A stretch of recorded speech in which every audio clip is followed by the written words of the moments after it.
que la tenue des combats tienne. Lisons Ephésiens 6, le verset 10. Nous allons lire et aller petit à petit jusqu'au verset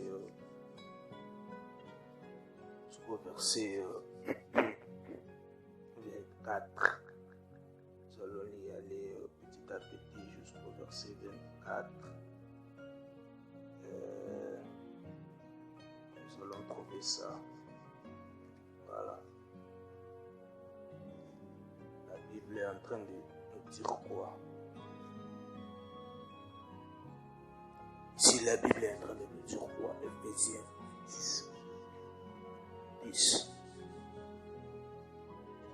Enfin, continuez d'acquérir de la puissance dans le Seigneur et dans la puissance de sa force. Évitez la armure complète de Dieu, que vous puissiez tenir ferme contre les manœuvres du diable, parce que nous avons à lutter, non pas contre les sons et la chair, mais contre les gouvernements, contre les autorités, contre les maîtres mondiaux de ces ténèbres, contre les forces spirituelles méchantes dans le lieu céleste. Voilà pourquoi prenez l'armure complète de Dieu, pour qu'au jour mauvais vous puissiez résister après avoir fait toutes choses pleinement, tenir ferme. Voilà un peu ce que nous pouvons retenir par ça. Dieu, et vous avez vos Bibles, il faut ouvrir et vérifier.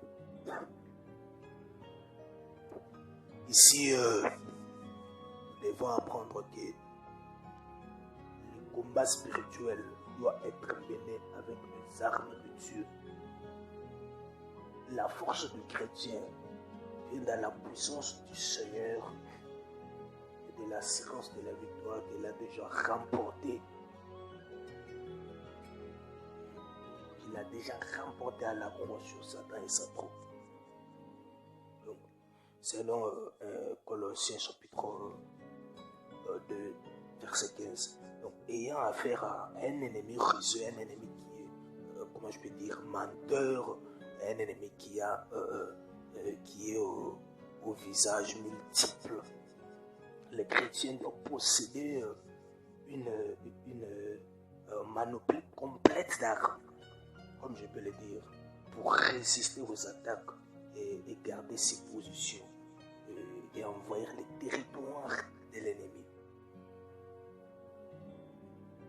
Afin d'envahir les territoires de l'ennemi. Voilà pourquoi les chrétiens, ou en fait pour les chrétiens, il s'agit de revêtir le Seigneur Jésus-Christ de lui-même. Il s'agit de les revêtir en joie. Pourquoi nous devons les revêtir? C'est afin de porter en tout temps des fruits à la gloire de Dieu. De porter des fruits qui nous ressemblent. Nous agissons comme lui. Nous opérons comme lui. C'est pourquoi au rassemblement quotidien de ces troupes, Jésus approuve tellement l'attitude de mon équipement de combattants. Ça, c'est une question que beaucoup de chrétiens doivent se poser. Jésus, est-ce qu'il approuve mon attitude et mon équipement de combattant? La prière, c'est ça le soutien indispensable du combat spirituel. Il n'y a que la prière. Il n'y a que la prière. Il n'y a que la prière. C'est pourquoi le verset tu sais quoi? Tandis qu'il parle de toutes sortes de prières et de supplications. Priez en toutes circonstances à l'esprit. Et pour cela, tenez-vous éveillés avec toute persévérance, avec supplication pour tous les saints.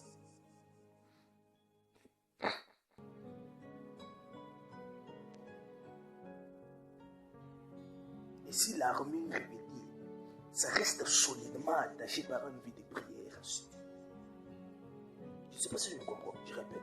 Je dis ici, l'armure revêtue reste solidement attachée par une vie de prière qui est assurée. Non seulement pour moi-même, mais aussi pour les autres chrétiens, notamment pour ceux qui se sont consacrés au service de l'évangile. C'est pourquoi l'effet pour Paul d'être dans le ciel à cause de l'évangile ne constitue pas une défaite. Ça ne constitue pas un échec dans le combat. Mais ça fait partie du plan de Dieu pour apporter sa parole à Rome. Partie du plan de Dieu. Afin que les Romains puissent aussi écouter l'évangile du royaume des cieux.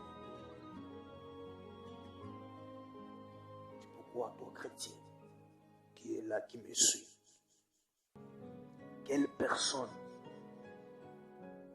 que tu as l'habitude de mentionner quotidiennement dans tes prières? Est-ce que tu pries pour les autres? Tu as le temps de te mettre à genoux. Prier pour ton frère, pour ta soeur qui passe par des moments difficiles sans lui dire même que mon frère, je prie pour toi. Mais dans le secret, là, tu pries pour lui. Tu supplies. Tu es là, genoux en train de pleurer. Afin que Dieu vienne au secours de ton frère, de ta soeur, de ton proche, de ton ami. Pourquoi dans sa bénédiction finale, Paul termine ses écrits Paul est en train de terminer ses écrits. Il mentionne ceux qui sont fermement attachés au Seigneur Jésus. Dans un ligne d'amour, toi, est-ce que tu es parmi ces gens?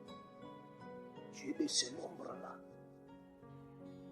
de ces personnes qui sont attachées au Seigneur Jésus. Et tu es attaché à Jésus.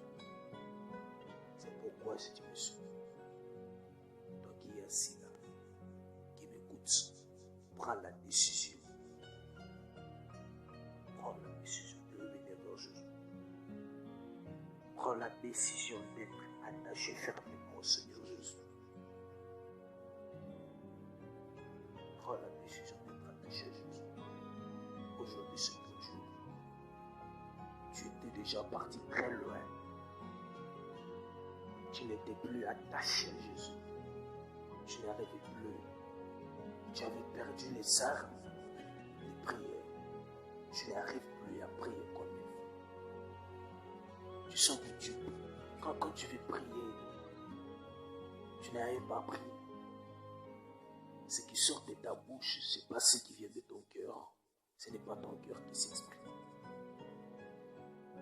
Tu es distrait dans l'assemblée de Dieu, pendant que les autres prient, pendant que les autres cherchent la face de Dieu. Aujourd'hui, c'est ton jour. Tu as perdu l'amour. Tu n'as plus d'amour pour tes proches. Tu n'as plus d'amour pour ton frère et ta soeur. Quand tu vois un malheur lui arriver, ça ne te fait plus rien. Tu ne sens plus rien en toi. Tu ne sens plus de la paix. Tu ne peux même pas aller pour prier pour ton frère, pour ta soeur. Pour prier.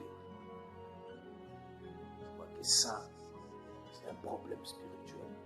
Il a besoin de la prière pour s'en sortir. Je me mets, je prie pour. Est-ce que tu le fais? Tu as perdu l'amour. Tu n'as plus d'amour pour tes proches. Approche. Viens vers Jésus. Dis à Jésus que l'amour du prochain grandisse en moi. Que l'amour du prochain puisse venir en moi. Que cet amour grandisse. Que ça devienne immense.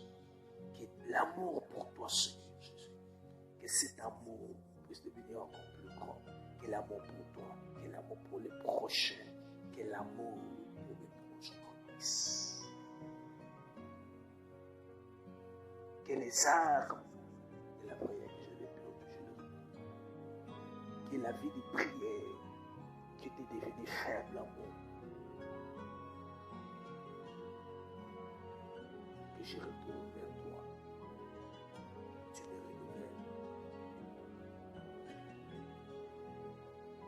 Que la mauvaise sémence qui grandissait déjà en moi, que cette sémence soit ôtée semence sont plantées en moi, afin que je vive ta parole chaque jour de ma vie. Approche de nous. Aujourd'hui, c'est ton jour. Alléluia.